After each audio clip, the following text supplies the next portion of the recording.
What do I think? You know what, Stan? If you want me to wear 37 pieces of flair like your pretty boy over there, Brian, why don't you just make the minimum 37 pieces of flair? Hi, my name is Sarah Axelrod. I'm a run coach, a lover of poetry, and a person who cares about your well-being. You don't have to be an athlete to be coached and loved, and if you need an anchor to hold on to as you move through a tough situation, you've come to the right place. Today's mantra is expressing myself. Expressing myself. I recently rewatched the movie Office Space in honor of the 20-year anniversary of its release. And I gotta say, this movie still kicks ass. It's visually hilarious and very striking in its late 90s aesthetic. And the writing is fantastic. For the first 2/3 of the movie, virtually every scene is a joke machine. Visual jokes, dialogue jokes. It's amazing. And honestly, the movie has things to say about the nature of life and work that I think still resonate, perhaps even more so now. But my favorite part of this movie, Ron Livingston and Stephen Root notwithstanding, is Jennifer Aniston. And I found myself sitting there waiting for the part of the movie where she flips off her boss, takes off her apron, and walks out of the stupid restaurant where she hates working. It isn't the job itself, though, that finally drives her out. In fact, she goes on to get another waitressing job at the slightly less stupid restaurant right next door. It's the passive-aggressive expectation that she put on a show of obnoxiously false cheer every day, and that she pretend that this obnoxiously false cheer is actually a true expression of herself. That she become her work, that she sacrifice her actual self on the altar of flair. Yes, that's the adorable gimmick of Tchotchke's restaurant. The staff wear pieces of flair, which are buttons with stupid sayings on them and things that light up, supposedly to cultivate a fun-loving atmosphere which would drive most regular people up a wall. Joanna, the name of Jennifer Aniston's character, complies with the restaurant's policy. She wears the requisite 15 pieces of flair, she does her job, and she tries to go unnoticed by her boss. But he repeatedly gets on her case regarding her flair. I'm wearing 15 pieces, she says, to which he replies, well, what do you think of someone who only does the bare minimum? And then he adds, we just want you to express yourself. You do want to express yourself, right? The fuck is someone supposed to say to that? Expressing oneself in this workplace actually means align your personal identity with my bottom line. And as evidence of how seamlessly such a thing can be done, Joanna's boss points out the aggressively obnoxious waiter Brian, who voluntarily wears 37 pieces of flair. And he has a winning smile.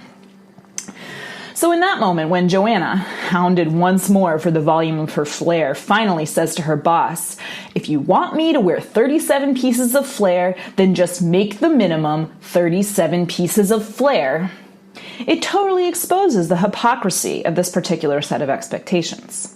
In a workplace that makes very sure that actual expectations are hidden, murky, and movable, no one wins, except the people who are willing to let their identity be absorbed completely.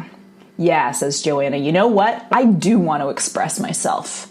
And that's when she gives Ron the finger, takes off her flair, and storms out. Good fucking riddance. Be very, very careful with anyone who asks you to, quote-unquote, express yourself in accordance with their bottom line. We all have jobs to do, but a job that insists that your identity conform to its idiosyncrasies should raise some questions. Expressing yourself means advocating for yourself and your needs, not putting on 37 pieces of flair that you hate to keep up with Brian. If someone wants you to go above and beyond, then they should have the respect to ask you to go above and beyond and acknowledge that that's what they're asking for, rather than implying that who you are depends on your willingness to do so. The reason people do this is that they know that if they ask you, there's a chance you'll say no. There's a chance you'll actually express yourself, and they want to head that off at the pass. Don't play that game. Remember, it's when I take off the flair. It's when I put my needs first that I am expressing myself. You are coached, you are loved, and you are winning at life. And if you need more inspiration, more content, more thinking, more reflection, then follow the Morning Mantra Podcast on Instagram. Kristen and Chill is a comedy podcast that gets real about depression, therapy, and daily struggles. Often irreverent and lighthearted, conversations range from minor social anxiety to mental health and everything that happens in between.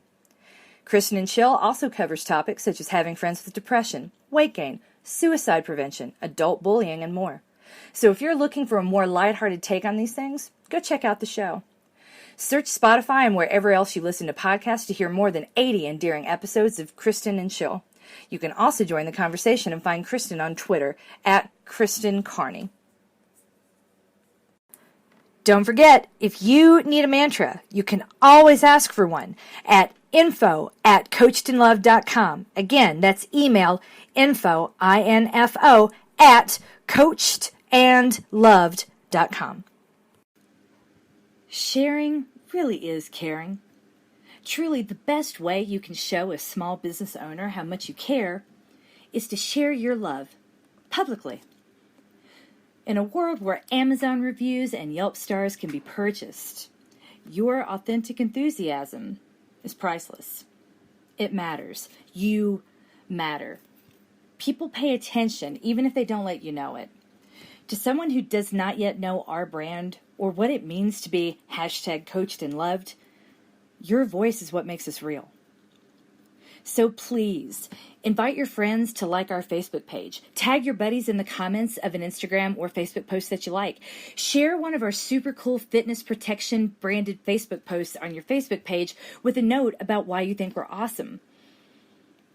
Give us a testimonial or post a testimonial somewhere and tag us in it and talking about the impact our community or our coaching has had on your running. We're going to love you either way.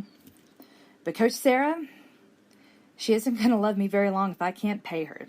We got to grow. Thanks in advance for any help you'd be willing to give.